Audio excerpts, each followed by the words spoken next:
Okay, well, thank you very much for having me here and for inviting me here. It's great to talk about EU funding opportunities. My name is Martina Mitsobonou. I'm the EU Affairs Manager of a company called Merinova, which is located in Finland.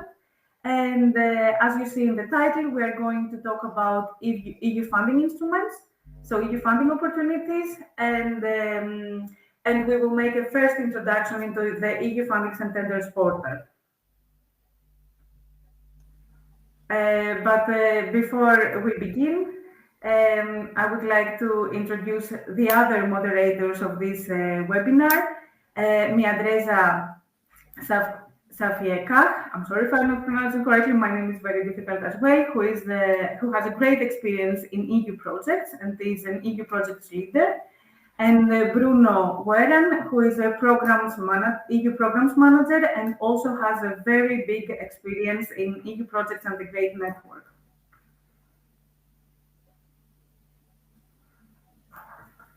Would you like me, Adresa, to take it from here for these slides? Yeah, of course. And one question, we can just see your first slide. Is it correct, or is it kind of frozen because you can go to the second slide? I have already moved on to the third slide, so you are not following what I'm No, doing. no. Maybe you can restart the sharing, Martina. That might be the reason for not seeing it. Okay, give me a moment. Oh, here. Okay, now you don't see it anymore, I guess. Yes. Yes. Okay. And it could be if you have two screens or split screens, then it just depends which one you're choosing. I have only one screen. Oh, okay. That's better. Just give me a moment to find it again.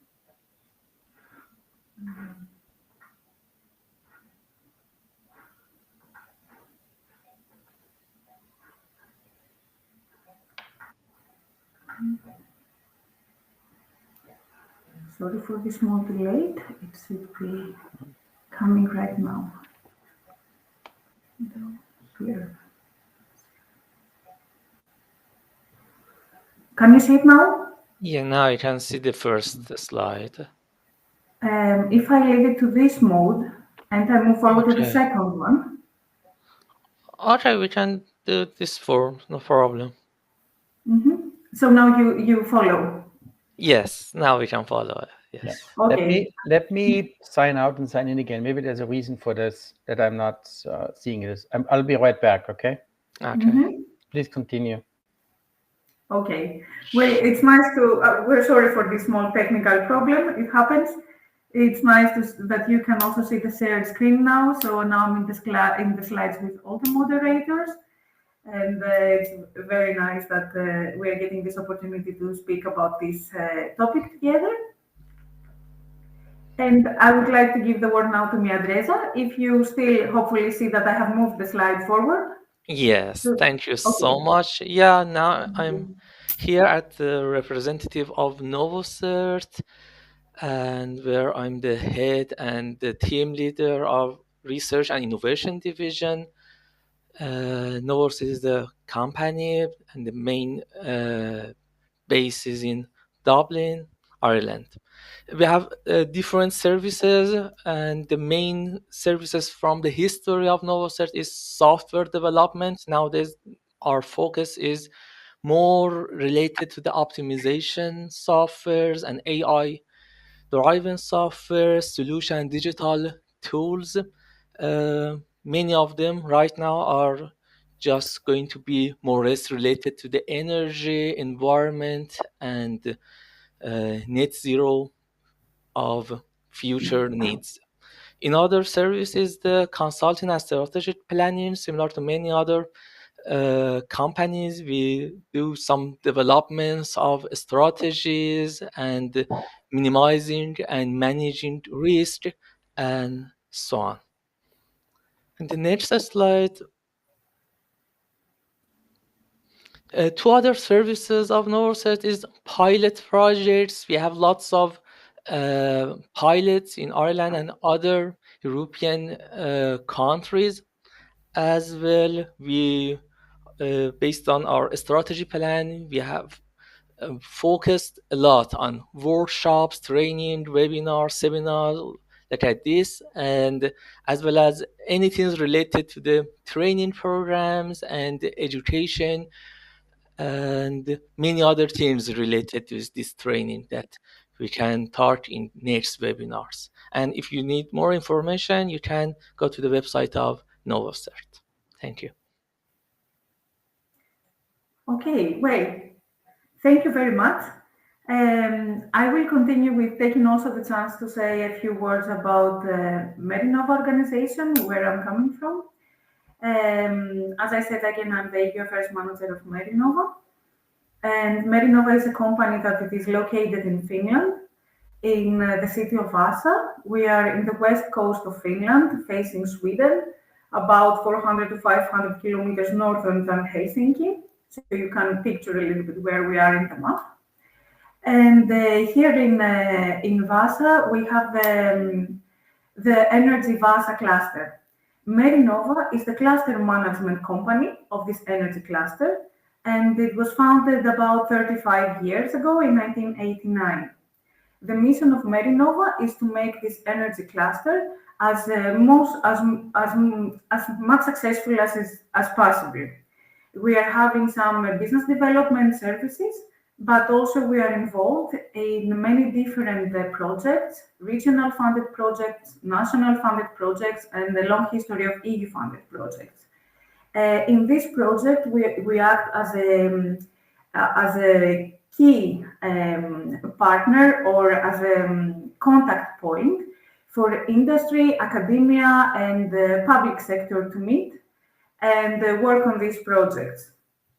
The Energy Vaasa cluster is the largest energy cluster in all the Nordic countries. We have about 180 companies in the cluster that occupy approximately 13,000 people.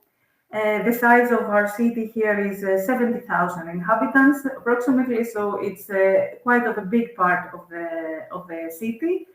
The combined annual revenue of these companies is about 6 billion euros, and of that, over 80% is from exporting.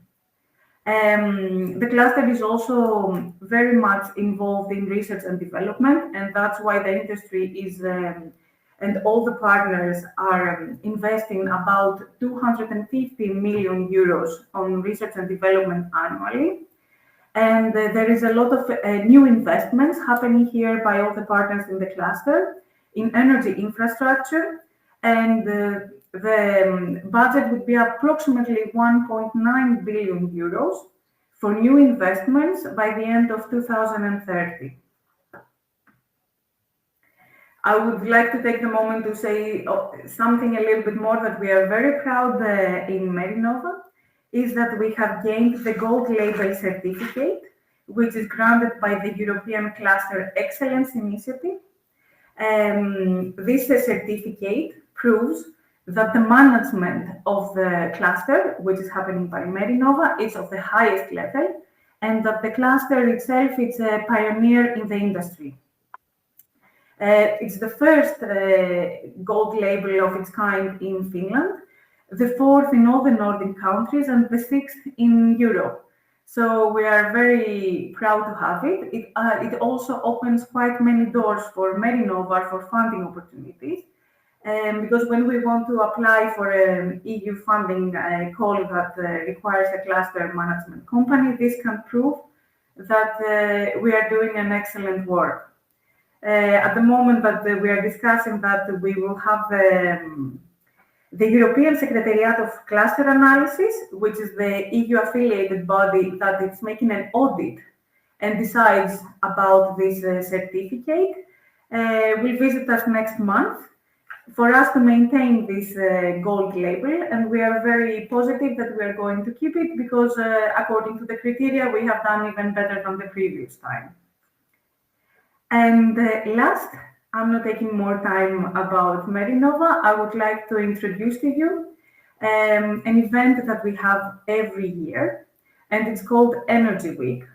It's an event that lasts for 4 to 5 days, so it's a whole week. we have decided that instead of having theme events around the year, we will combine everything in 1 week. So it's easier for the visitors to come one time and participate to whichever event it's interesting for them. You see the things that we are covering on the bottom of this screen. It's energy and climate, wind and renewable energy, energy storage, and clean gas energy. Each day of the Energy Week represents and focuses in one of these themes. So if you are interested in wind and renewable energy, you can only come in the second day of Energy Week. The event has a very big success, thousands of visitors every year.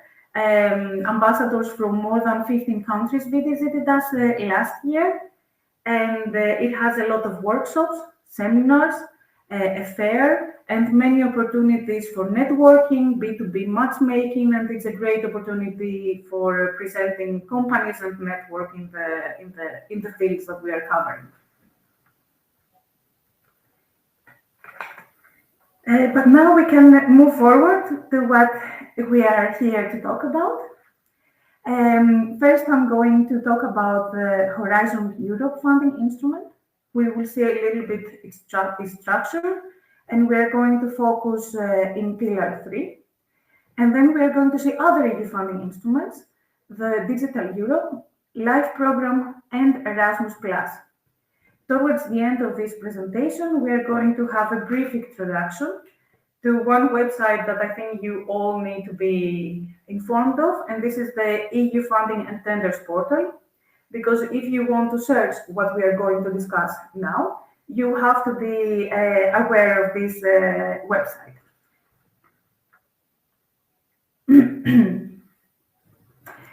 But before everything, I would like to refer to something that it is called TRL. TRL stands for Technology Readiness Level, and it is a classification that it has been made first by NASA. It has these numbers, as you see. It goes from TRL 1 to TRL 9. And what it shows is how close to the market a product is. So if we talk about the NASA classification, TRL number 8 would be the testing of shooting a rocket, and TRL number 9 would be the actual shooting of the rocket. So what that has to do with the EU funding instruments? The European Union has adopted this classification for judging how close to a market a product is. So this is how the proposals are asking for different TRL levels, and it's something that it's also guiding you according to what you want to do and how far you are with the research or the product that you are developing, to search the correct funding calls for the level that you are now. The TRL level number 1 and 2 is the fundamental research, and it has these actions that we see in the left light blue column that you see. It includes the Horizon Europe Marie Sklodowska-Curie actions. You also see there the Horizon 2020, which was the previous funding program before the Horizon Europe. Then in between, we have TRL 3 to TRL towards the end 9. And there you see many funding instruments, including the LIFE funding instrument, the Horizon Europe that we are going to discuss. We are mainly at Medinova focusing on the brown boxes that you see. The Horizon Europe RIA, which is the research and innovation actions, which have a lower TRL, so more research involved, and the IA, the innovation actions, which have a little bit of a higher TRL, so the products are more developed. In the end, on the right of this column, of this table, you see a green column, a light green column. This is beyond any TRL. TRL is not relevant for this funding.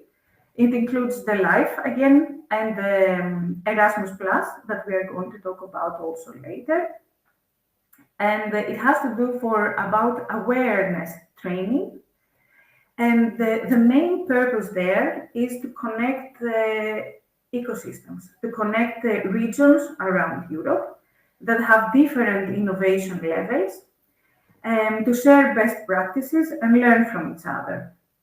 At Merinova, we have a project which is on this sector. It's called I3 for Blue Growth, where different ecosystems of a different development. When we say development, we always talk about the innovation level that the ecosystems have, connect to share best practices, and the less developed ecosystems connect with the more developed ecosystems. Finland is one of them. And we also connect SMEs from the less developed ecosystems to the more developed ecosystems to create business opportunities. Is there any questions so far or any comment from the other moderators? Thank you. I have one question about this Erasmus Plus and other calls. Some projects such as Open Terrain, Open Terrain and Merinova was one of the key partners. Which of these type of programs was for Open Terrain? Yeah, maybe I can answer that, Mia. Yes, please. There's two different options on that. So the Erasmus Plus program is a lot of the higher education collaboration with between industry and higher education institutions, bringing topics of education value forward, like the Battery Skills Alliance and those kind of areas. The Open Train was actually part of Horizon 2020, and you look at the very left light blue column, you see Marie Skłodowska-Curie action, and Open Train was one of those program lines for staff exchange. Thank you. Maybe this will become a little bit clearer when we will see the Horizon Europe structure. So two different program lines. Yeah. The blue line is meant to connect people, to promote research ideas and research. The totally right green column is mostly to connect the ecosystems and regions to share best practices and help in the development of all ecosystems around Europe. And of course, also training, but we will see how in the Erasmus Plus explanation a little bit later in the presentation. Any other comments? And is there any difference for eligible countries and so on for these different programs, or is for a specific program there are many differences of the eligible countries inside Europe, outside? And I think, and if Bruno can correct me if I'm wrong, it depends on the program which countries are eligible and how in a consortium or not, or how is it happening. So it's quite different. Actually, it's quite, I would call it flexible or fluid. You really have to read the call text, and then you'll see about the participation. In general, anyone is eligible.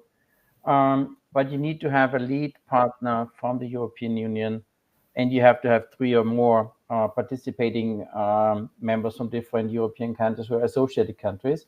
But there's always then you have the associated countries, you have the third member partners, and so on.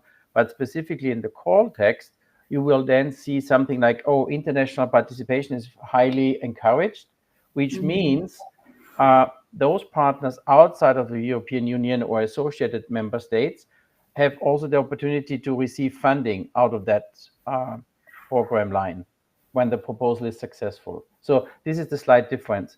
Anyone is able to participate. You have to describe what the participation part is, and unless they are associated countries, they cannot take a lead part in any of the work packages. But if you need essential infrastructure, instruments, or large facilities, or knowledge that's available somewhere else, that is possible. But then they might have to find their own funding, for example. Thank you so much. I'm sure that there will be lots of question among audience that we have. We will have a question and answer part after this presentation. So hopefully we can answer all the questions. Thank you. Yeah, keep going. Thank you very much. So if we continue here, we can see the technology readiness level all broken down to what each level means, from basic research to actual system proven in operational environment, ready for competitive manufacturing.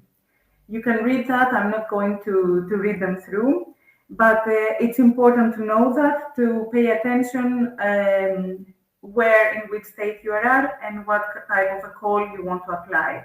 And on the call, it's going to be explained what is the technology readiness level that it is required. And now we move forward to the Horizon Europe structure. Horizon Europe is the largest funding instrument of the European Union. Before that, it was Horizon 2020. And after Horizon Europe, it's coming the Framework Program 10. Horizon Europe has the period of time is from 2021 to 2027. So now we are actually going through the last years of this program. And it has a budget for this period of 95.5 billion euros. The structure of it is as you see it in this table. It's separated in three pillars and one horizontal pillar. The first pillar is of excellent science. This approach is a bottom-up approach. So this pillar is giving funding considering only the excellence of the idea that it is applying. The Marie Sklodowska-Curie action that we discussed a moment ago, and Bruno said about the Open InnoTrain project, was a part of this pillar one. And to this you can apply as a consortium, but also as a researcher, depending on the call. Pillar two is thematic. It has thematic calls.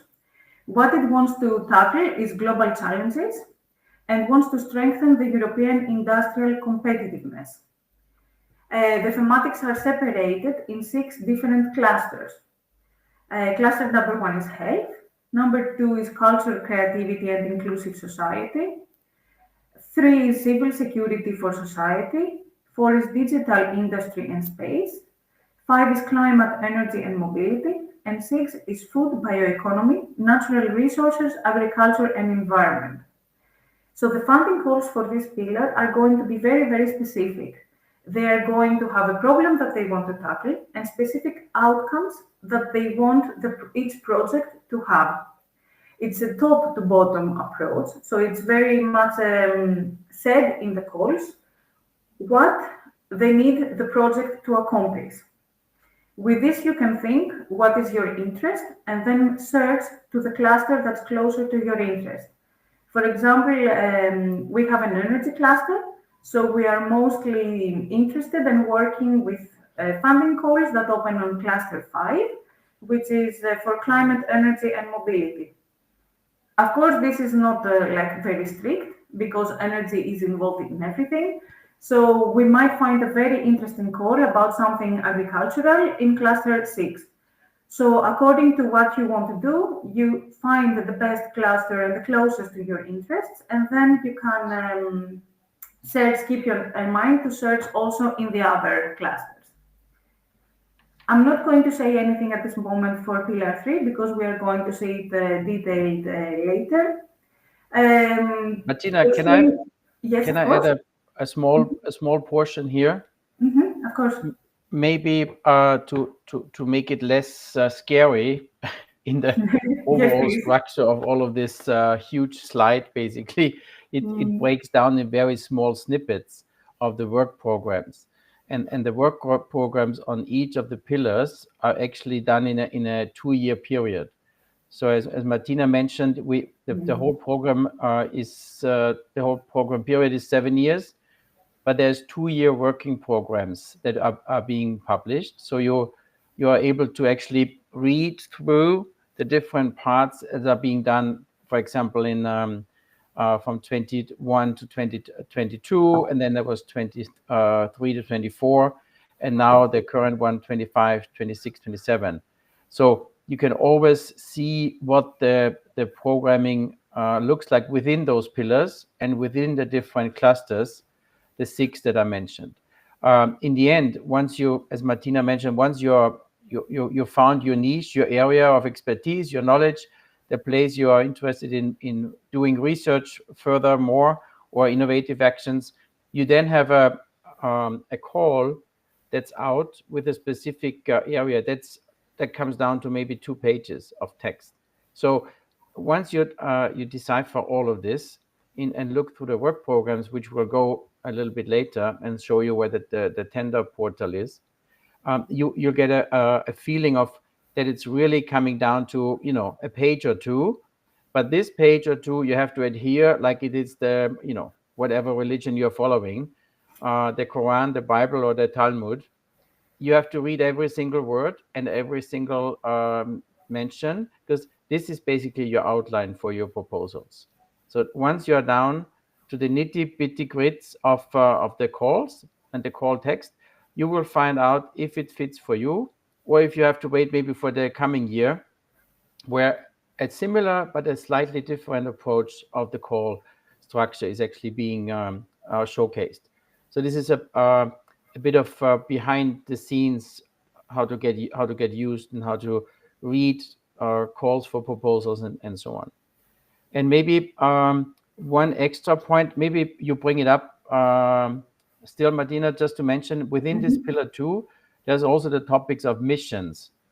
So this is a structure that's a bit separate to this very rigid scheme of those 6 clusters. And those are, for example, in medicine, the cancer mission says we want to heal 3 million patients of cancer by the end of this program, or by 2030 or so on, or the cleanup of the ocean, so the blue ocean, or the air, or smart cities and so on. So those are not mentioned in here, but those mission calls are slightly different, but you'll find them also in the tender. Yes, correct. Thank you very much. And the truth is, yes, that it sounds very big and scary, but everything comes down to 1 or 2 pages that needs a lot of reading and attention there. Just as I mentioned, the last pillar, this horizontal one, has actions that apply to all pillars. And it's there just to make sure that this funding is inclusive and it's beneficial for all the parts of Europe. So, for example, you might have a call in Pillar 2 that requires or suggests that in the consortium there should be representatives, there should be partners from underrepresented regions or countries. So it's a pillar that it is strengthening and making sure the participation and the innovation is happening in all around Europe and nobody is left outside. So the Green Deal and Horizon Europe areas. The Green Deal is a set of policy initiatives and that has been decided by the European Union in 2020. And a lot of the funding instruments collectively support this Green Deal goal, which is to make Europe climate neutral by 2050. So within the calls, you can see from the Pillar 2, for example, that this support also the Green Deal. And these are the areas that the Horizon Europe is supporting this Green Deal goal of the European Union, to have no green gases by 2050 and no person and place will be left behind. So it's clean and affordable and secure energy, industry for a clean and circular economy, energy and resource efficient buildings, sustainable and smart mobility, farm to fork, ecosystems and biodiversity, zero pollution, toxic-free environment, strengthening the knowledge in support of the funding opportunities and empowering citizens. It's something that you need to be aware of with other policies, of course, but the Green Deal is a very big policy and the very big goal that the European Union is aiming to. So a few words about what's coming next. The Framework Program 10, which will start in January 2028, when Horizon Europe will end, and will last until 2034. The preparation in the Commission of preparing this new program has already started. And we expect the proposal actually coming this summer or autumn of this year. Everything will be ready before the end of 2027. So the program is ready to begin in January 2028. So the Commission is doing some interim evaluations of Horizon Europe, and last year some experts from the Commission were there to support this evaluation and also see the findings from that and give recommendations for the next funding program. The latest evaluation of Horizon Europe was published the previous October, and we're expecting a next one to be published the first months of this year that we are going through now. The discussions about the next framing program is if it's going to have the same structure as Horizon Europe with the pillars, or if it's going to be something else. But we're very excited to see what is going to be announced this summer and autumn.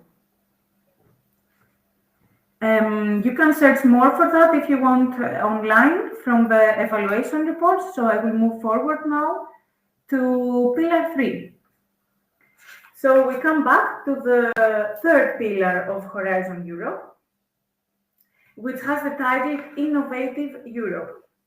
We decided to give quite a lot of emphasis to that because it's very beneficial for SMEs and startups. This pillar is focusing and it has a very big goal to make Europe a global leader in transferring scientific research into competitive companies. So this is the main goal of this pillar, to support, first of all, very innovative research, and then help this research finding to become companies. Innovative Europe has its own little structure, which consists of the European Innovation Council. This is what we are going to focus on in the next slides. The European Innovation Ecosystems, which is an effort to create innovation ecosystems around Europe, and the European Institute of Innovation and Technology, which has an aim to connect these innovative communities around Europe, connect business, education, and research in these communities, and then connect in cross-border collaboration all these places to create what is called innovation communities. But let's continue to the first part that we saw of this structure, which is the European Innovation Council.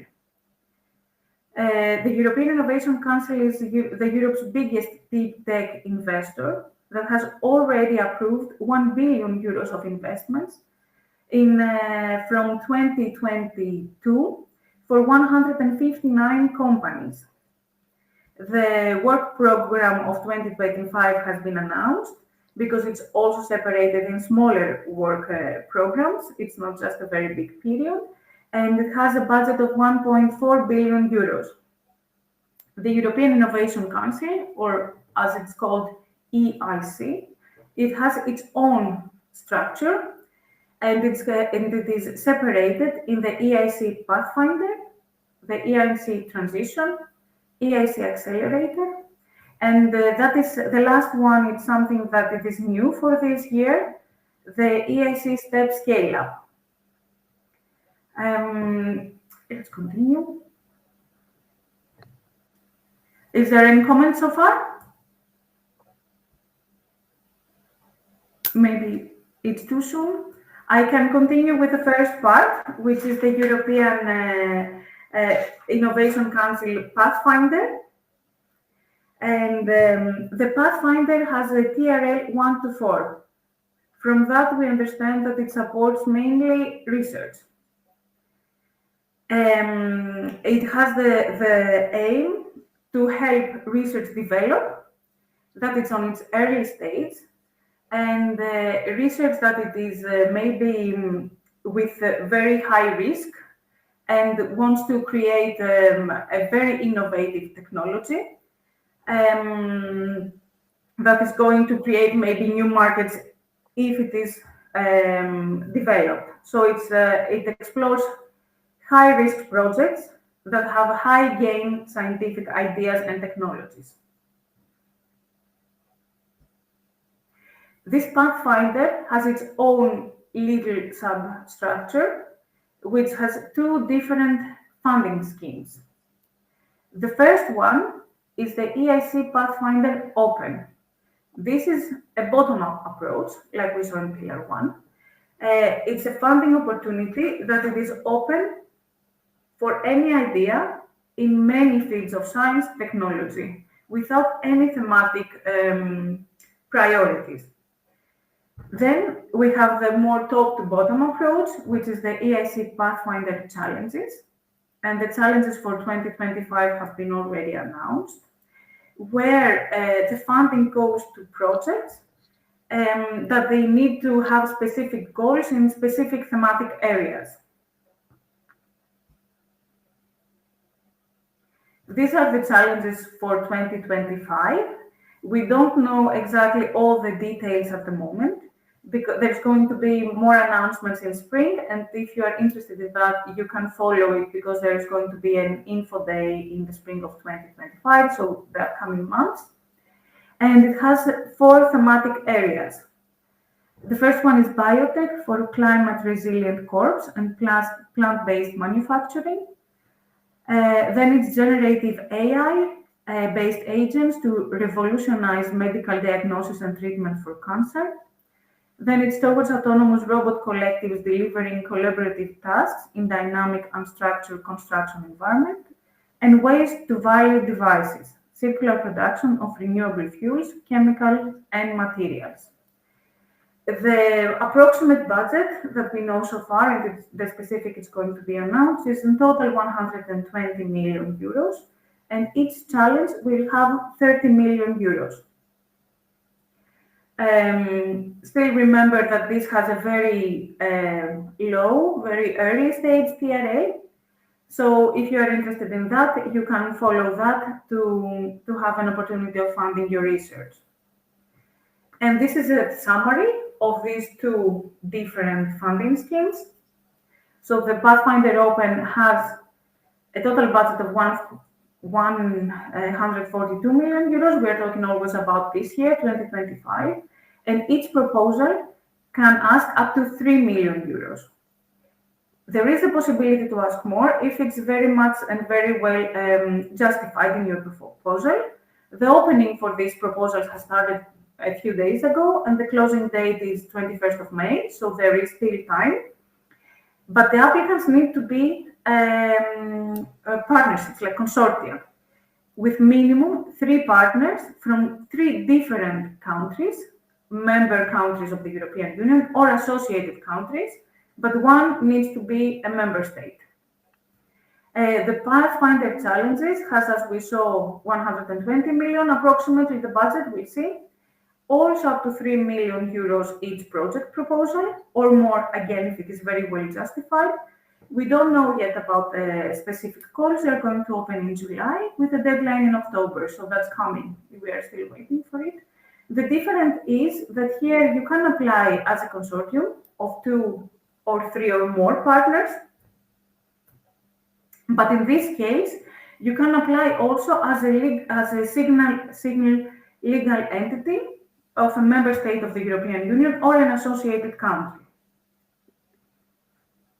So there are quite many opportunities coming up here. The second one, it's called EIC Transition. And as the title is saying, it has a TRL of 3.6. So it's something in between.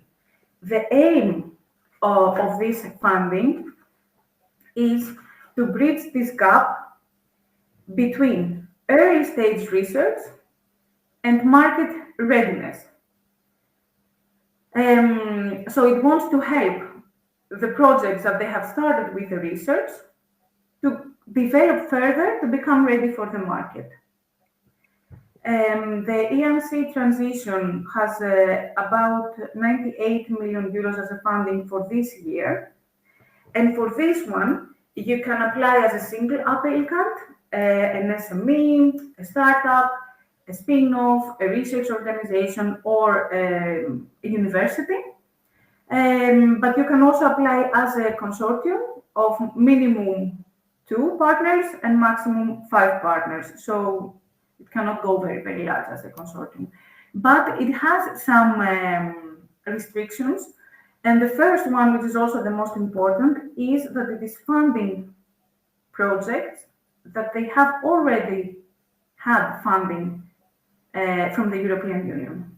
So they want to take the projects that they have already had some funding for research and help them develop further. It will fund the companies or organizations that are ready to take these next steps, that they have done a market research to identify the market that they're targeting, and that they have created a nice team that includes many different types of skills, researchers, business people, marketers, etc. So it has some restrictions, this specific funding.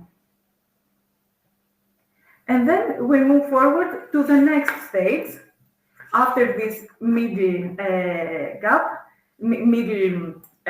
phase, which is the accelerator. Also, it's very clear from the title, which funds projects that have product that is very close to go to market with TRL 6 to 9.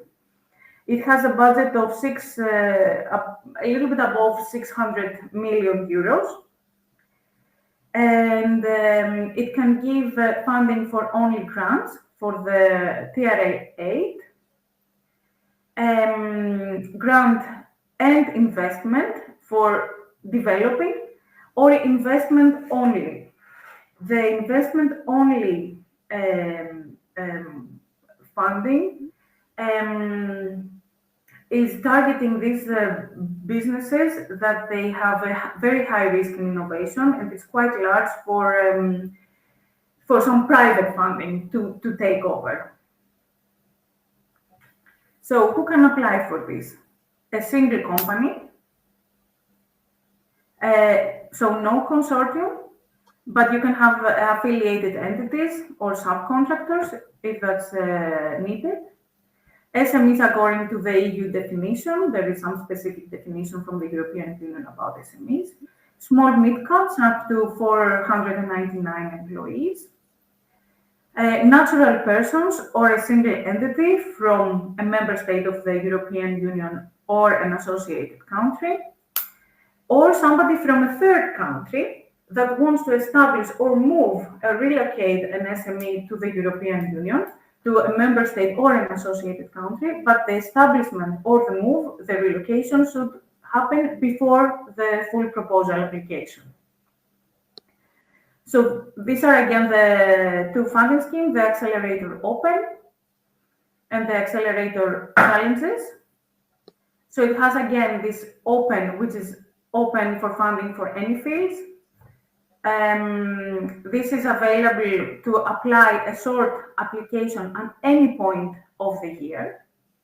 But if your short application is approved, then you have to apply a full application with the same deadlines as the Accelerator Challenges.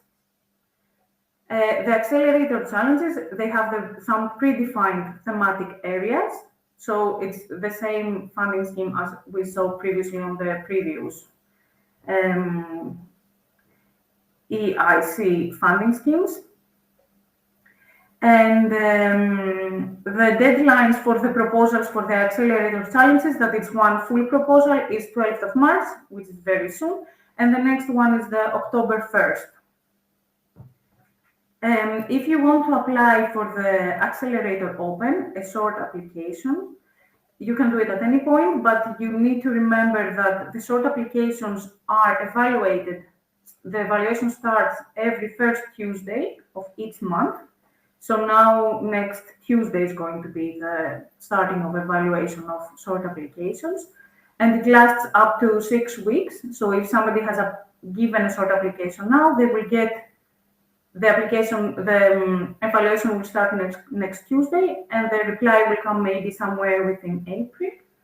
So they cannot apply anymore the full proposal on the 12th of March. It's too late. They will have to wait until the 1st of October. I hope I'm not going too fast. And let's continue a little bit more to see also the accelerator challenges. So the challenges, they also have these pre-thematics that the proposals need to fit in, and it's acceleration of advanced materials development and upscaling along the value chain, and you can read more, biotechnology-driven low-emission food and feed production system, generative AI for EU, innovation in space, and breakthrough innovations for future mobility.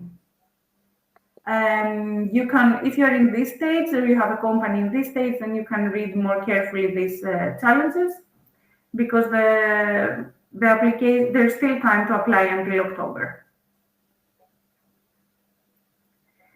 And the last one is the European Innovation Council STEP Scale-Up Call.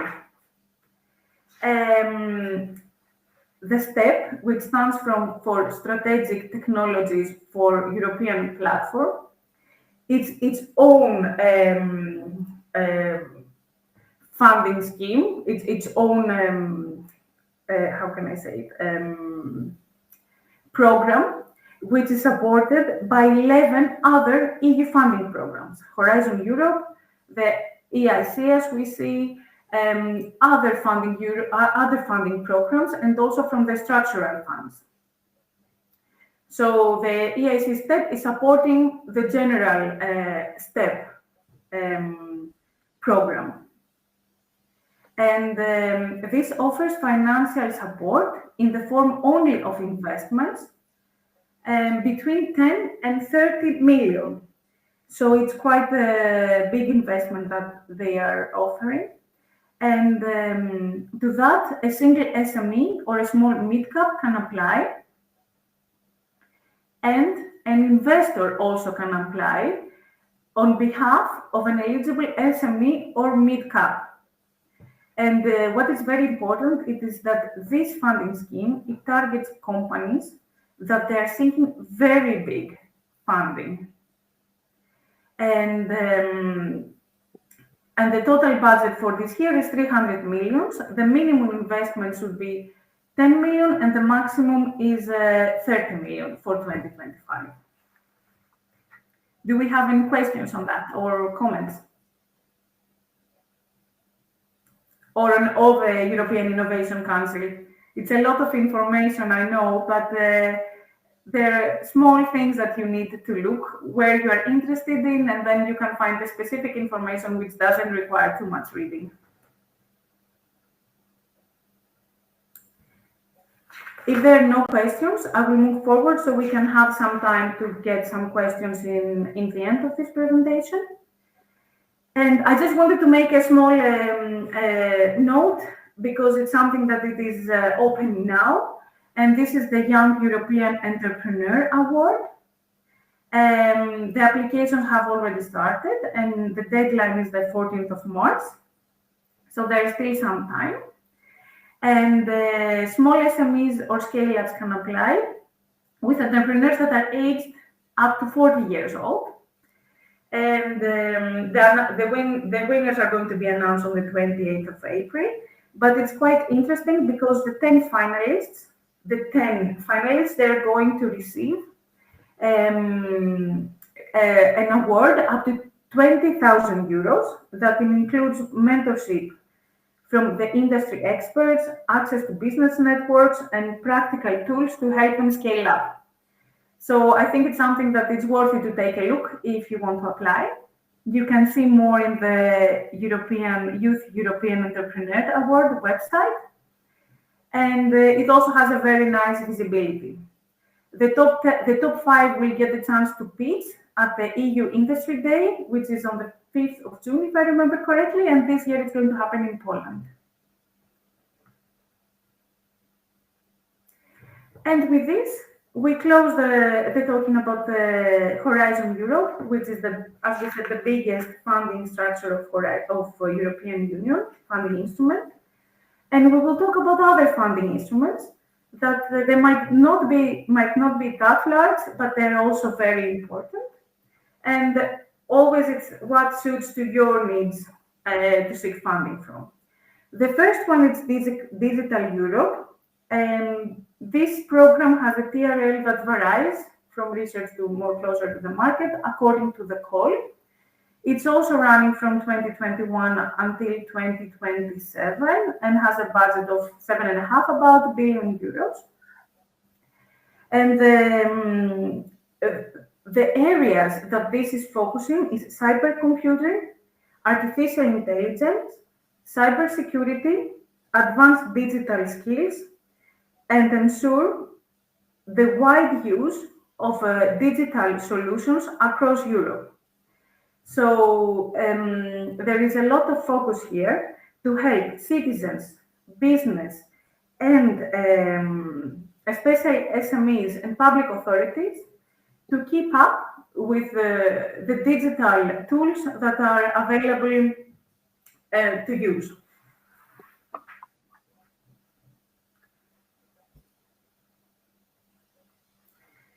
The next one is Erasmus+. Erasmus+, we discussed it a little bit in the beginning of this presentation, is a part of this greenish column that was totally in the right side of this table that we first saw with the TRL, after the TRL, and it supports education, training, youth and sport in Europe. Erasmus+ wants mainly to help enhance the skills and the employability of people in the European Union and to modernize the education system. In Merinova, we have some projects that are funded from this Erasmus+ instrument. One of them, the most recent, that started the summer of 2024, so just a few months ago, it's called Voltage, and it promotes the development of the battery industry. It has many interesting actions that are coming there, but the main goal is to support and the workforce and give the skills for the future battery sector by making the centers of vocational excellence.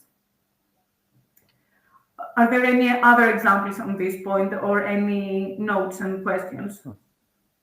Or maybe Martina, to put a bit of or shed a bit of light, as this is a rather large and long-stemming project or program, and had different names previously.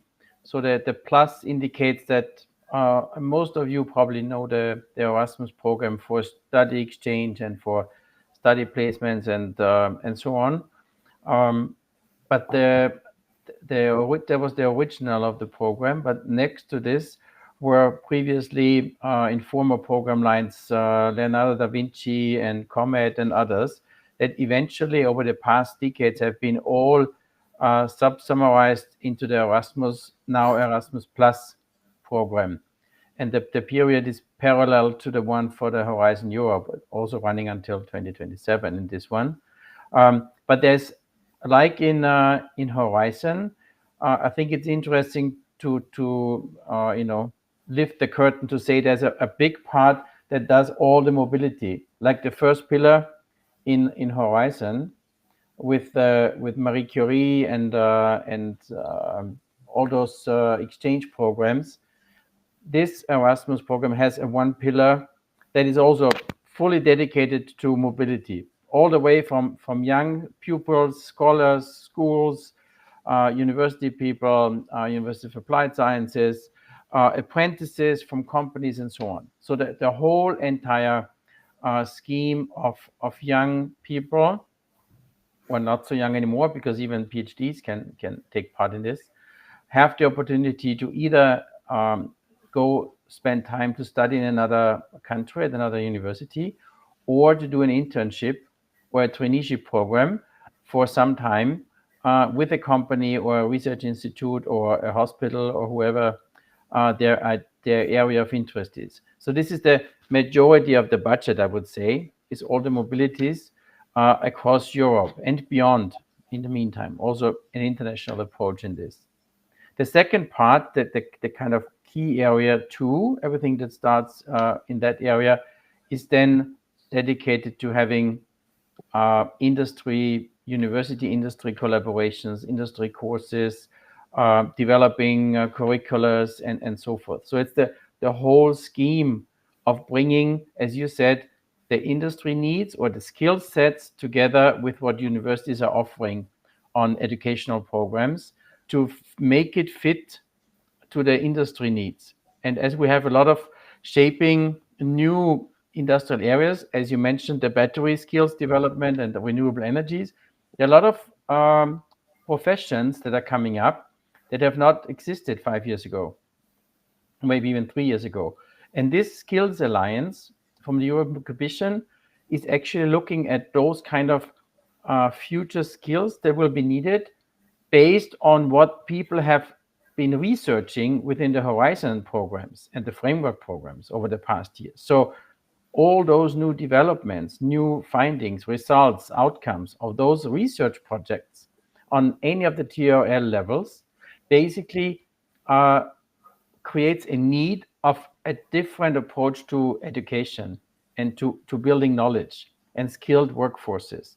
And this Skills Alliance, one of them being the Battery Skills Alliance, it is one of the streams where universities or vocational institutions and universities of applied sciences and other education institutions work together with program developers, with educators, with companies, and with associations to find and create the new set of skills that have to be taught at any of the institutions to create that kind of new labor force and workforce to challenge and meet all the challenges of creating those new products and services and so on. So it's large, it's quite diverse, but in the end, it's focusing towards how do we get the new skills set up, and all of this based on the new, bachelor's and master levels and so forth. Also based on the European qualification framework, where you have prior learning included, you have areas of which kind of skills you already have acknowledged, prior working experience, learning, and skills that you've acquired yourself, and you create your portfolio and your complete area of knowledge that you can then comprehensively complete with courseworks or skill sets that you will learn, like in this case for Battery Alliances. So those courses that are being developed with different vocational partners are really the backbone of this huge program to actually come up and meet the challenges of those new needed skills in the future workforce. Great, thank you very much. So the call in these ones are kind of two-folded. So if you're a student or a PhD or a master student, there is ongoing programs that are parked at each of the higher education institutions or vocational schools or schools. And you just have to come forward to your international office or your school director or whatever that you're interested in doing one of those. This is the ongoing rolling over approaches of having space and having placements for study exchange or for international experience, either at another university or at a company or organization level. The second part has various deadlines throughout the year, but the main one is now, for example, on the 5th of March. It's one of the main deadlines. Next one coming, of course, next year. How to create those kind of innovation alliances between education institutions and companies. Just a bit of a glimpse of, and they have a similar platform as the one we'll be seeing in a short moment about the Horizon Europe tenders portal. There's a similar version for Erasmus. Mm-hmm.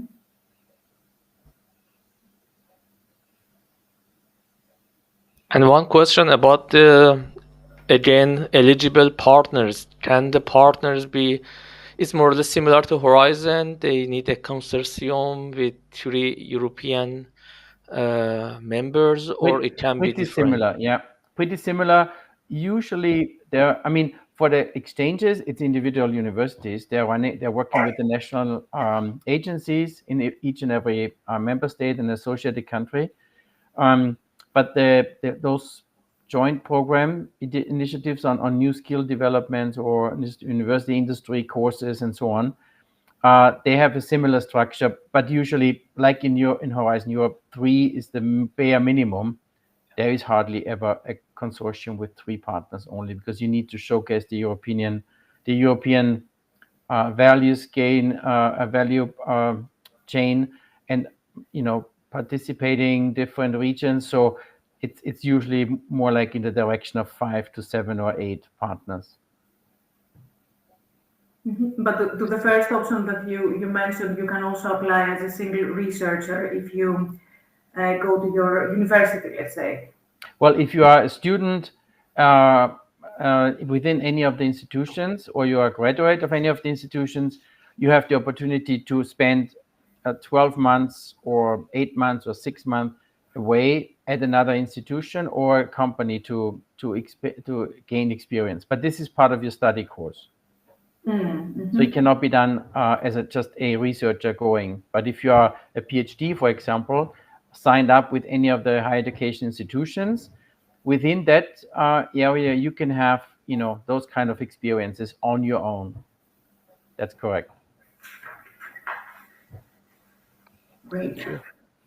Thank you. And let's move forward to the last funding instrument that we are going to see today, and this is the LIFE. It's a very long-lived funding instrument, like the previous one, and because it started, I think, in 1992. And it is the Europe's funding instrument to support environment and climate. The TRA, it has a TRA here. It's somewhere promoting projects that are closer to being ready for the market. So around TRA 5 to 7. And it has a budget quite much, I think, it also has this period, 2021 to 2027. So it goes 2 periods and then smaller parts, and that's about 2.5 billion euros that are separated between these 4 specific thematic areas that you see of nature and biodiversity, circular economy and quality of life, climate change mitigation and adaptation, and clean energy transition. And this is where it focuses. And what you see, this is a part of the page, so it has also the calls for proposals in the web page that you can find in the live page of the European Commission, and support for the applicants. Any more comments for this funding instrument?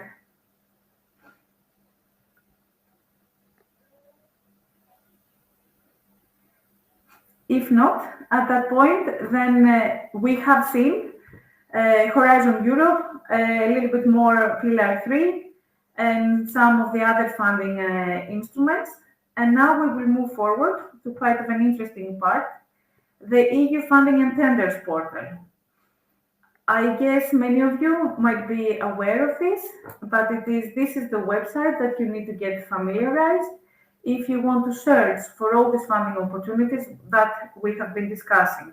Of course, Erasmus Plus has also its own webpage, similar to this one, and LIFE has the calls on its own, but especially for Horizon Europe and for others, you can find everything here. If you want to apply for funding, then your organization needs to be subscribed to EU Funding and Tenders portal, or yourself, and you get this PIC number, what it is called. But if you don't have an account and you just want to search for funding opportunities, then you can do it without anything. Here in this example, we see the homepage, and we are not signed in. And you see this. Martina? Yes, please. Maybe a short interlude, as this is just showing a picture, but on my slide, I don't see any reconnection of the actual website, which is really not needed to remember, because if you put research portal or Horizon or any of those three words in a combination into Google, the first thing that comes up will be the funding and tenders portal of the Horizon program. So no need to remember any URLs or any links or whatever. It's simply research portal Horizon in a combination, and you will get there. And then you can proceed, as Martina said, you can just browse, or in case you're interested in a call or you want to start the proposal, you can then log in and use your PIC codes or create your PIC code. Yes, thank you so much. A bit of a miss, there is no link here, but as Bruno said, it's the first option that you're going to get if you just Google Horizon funding opportunities, or this combination that Bruno said, that it's going to be the first that it's going to appear. And you can just browse without signing in. And the thing that we are most interested at the moment, you can do many things. You can subscribe yourself if you have an account as an expert, or as if you want to be an evaluator, even for project proposal evaluation. But if you want to search for funding calls, then you will go to this blue menu that we see on the second tab, right of this yellow home there, which is called funding. It will open this menu, and you will just pick the call for proposals. And if you click this one, it will open this page that you see here on the background. It will actually show everything that's open or forthcoming or even closed regarding calls. On the left side of the page, you see that it has these filters, a little bit hidden from the blue menu. First, you have a quick search where you can put everything that's interesting for you. I have added there circular economy. It's a little bit hidden, but you can see it. And then you can just click search, and it will show everything that is relevant to the keywords that you have put. But you can make your search also a little bit more specific. You can add the programming period, which program you want, or a specific call if you want, or a submission status, if it's something that's forthcoming, if it is open for submission, or even closed. Searching for past proposals that are not open anymore. It's interesting for what Bruno said a little bit earlier, that if you don't find a call that it is interesting for you right now, you can search a little bit in the past. And if you find something that is interesting, you can a little bit estimate that approximately next year at the same time, something similar will come up. If you choose the program button that I have clicked here, we are still on the left side of the screen, it will open a list, and there you will find these funding instruments that we saw. First, you see Horizon Europe, Connecting Europe Facility, the Digital Europe program that we also discussed together. And I think I have picked the forthcoming maybe calls. So you see what's coming up, or what's closed according to what you have selected. If you don't select anything, I think it will show you only what is open. And then you can either have them all, so don't click anything, or you can pick that I want to see only the Digital Europe program calls, which is now 26, or was when I was making that search. And when you click on that, I'm sorry, if we go one back, then you pick one of the things that coming as suggestions, and then if you click them, you will have this very short text that Bruno said before that describes the call. First, you have the topic, as it's called, which is here digital solutions to foster participative design, planning, and management of buildings, neighborhoods, and urban districts. You already now have a hint from the title that this is adding to the Build for People partnership. So this is something that you need to pay attention. And underneath, you have the code of this topic, which is Horizon Cluster 5. Cluster 5 was the energy cluster that we have seen before. 2024 D0205. This is the code of the title. And underneath, you have these 1 or 2 pages that have all the information that you want to know. If you click on this a little bit on the right, budget overview, you have to remember this code, Horizon Europe Cluster 5, etc., because it will open a menu and you will find there the title of the specific topic that you're interested, and then you see the budget overview, how much budget is per project, etc. Then you can see the opening date, here on this page, the deadline, and underneath you will have all. Now, I'm sorry to interrupt, I wanted to say that specifically we're looking about Horizon Europe, Pillar 2, call, which is the thematic one, which is very specific. So you see the expected outcomes that this project should have, 1, 2, 3, 4, 5, very specific. You have to reply to this, the scope, or what is the problem that this call is trying to solve. And the text continues a little bit lower with a little bit of more information that you need to read. So it all narrows down to something very small that gives you everything that you need to know. Most probably there are some comments at this point because we are coming to the close of the presentation and continuing with the questions. But before that, if Bruno wants to add something.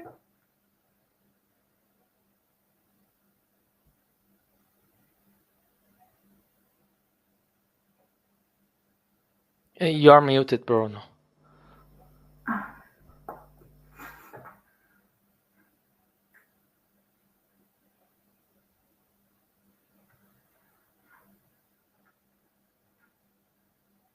No? Yes, please. Yeah. You can still see the screen, I hope.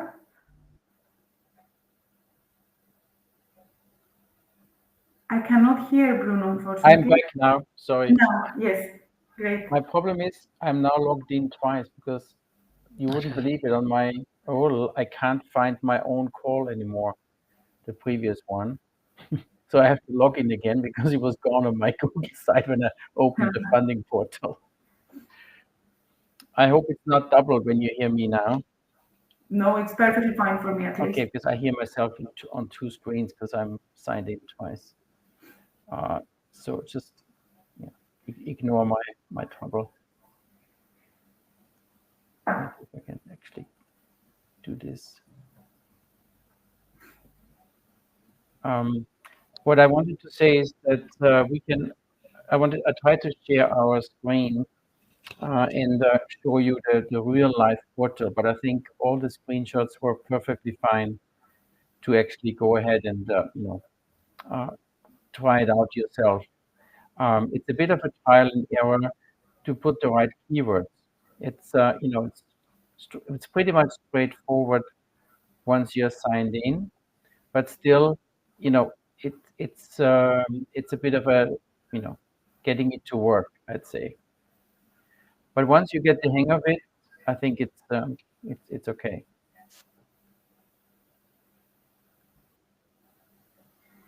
Yes, thank you. It requires maybe a little bit of trying to find the keywords, but it's quite easy to navigate. They change it every now and then, but it stays quite easy to find at least this information. And then you just need to pay attention to the text, like color coded, put it on a word, highlight it as you like, ask your colleagues of their opinions, so you are sure that you reply to everything that it is mentioned in this short text, that you will base all your proposal on this one.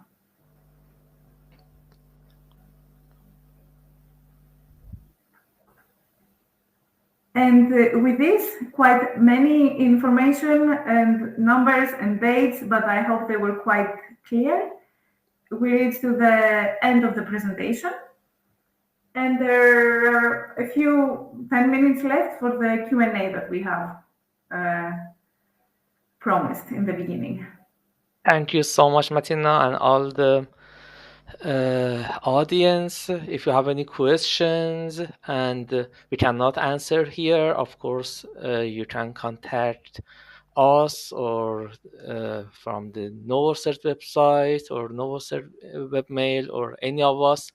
We will be happy to answer your questions.